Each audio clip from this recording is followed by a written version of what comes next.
In this series of questions, we're going to look at compound interest and how that affects savings. What we will be using is this grid, which represents a financial calculator, a TVM solver,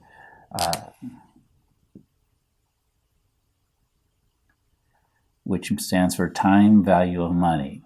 So you're looking at using one of the TVM calculators, either the one that I linked to online. You can use an app that you can download from one of the app stores on a smartphone or tablet, or you can use a TI-83 or 84, which has a built-in financial app, the TVM solver. It's very similar what you end up putting in, and we'll just see how these questions that we're going to deal with, basically we just need to pick out the information that we have.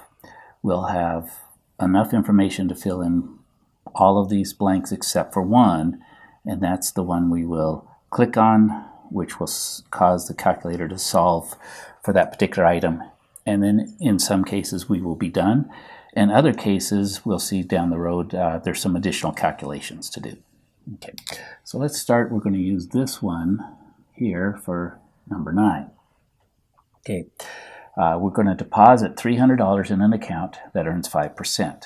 So as we work through this 5%, I like to fill in the things as we go. So here's 5%. We don't have to enter it as a decimal. In fact, we shouldn't. We need to enter it just as 5%, 5. The deposit, it's a single deposit, not an ongoing deposit, so that is a present value. So 300 goes here. However, we'll make it negative because when we invest, the $300 goes away from us. So that's a negative value, and these calculators keep track of direction of money, whether it flows away from us or back to us. Positive is to us, negative is away from us. Question is, how much will you have in the account in 10 years? So the question is about the future value. What will we have?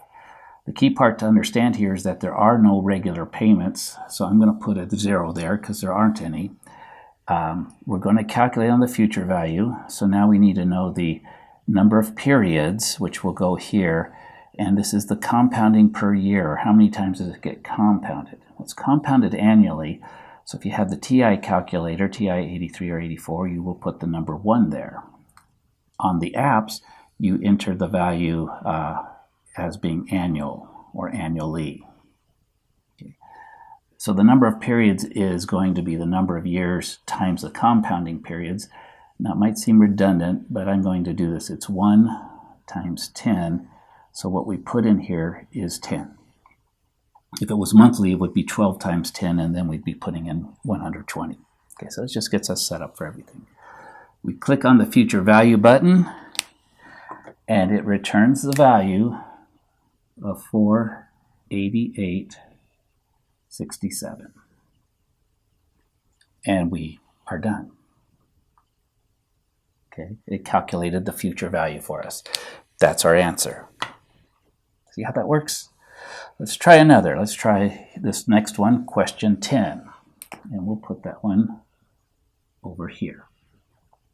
Okay, so how much will a $1,000 deposit in an account earning 7% interest compounded annually be worth in 20 years? So again, we've got all this stuff to fill in. It's $1,000 that was deposited one time, so that's going to be a present value. And since we are investing it, we're depositing it, it's going away from us.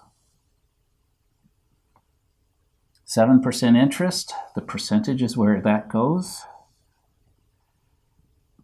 And let's see, what else do we know? Well, there was no mention of a payment, so that's going to be 0.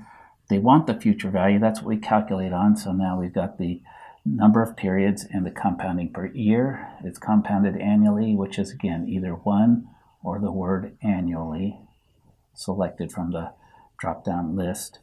And then again, since it's annual, it's going to be 1 times the number of years, which is 20. So what we put in here is the number 20. Push on the FV button. It will do the calculation for us.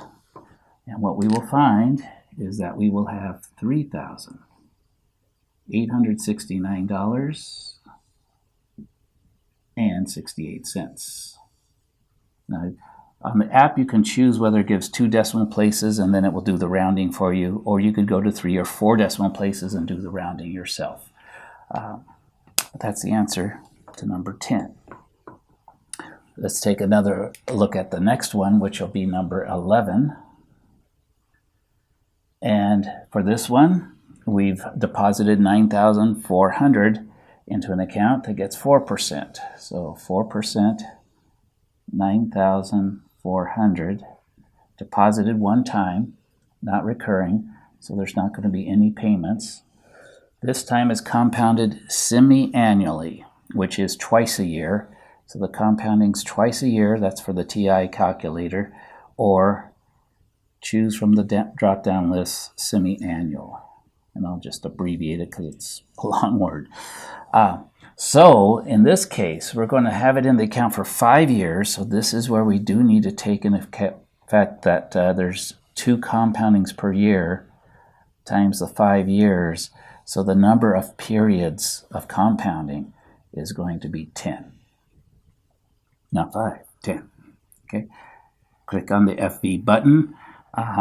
Or I forgot, if you're doing the TI calculator, you do alpha solve with the cursor being in the future value, and you get the answer,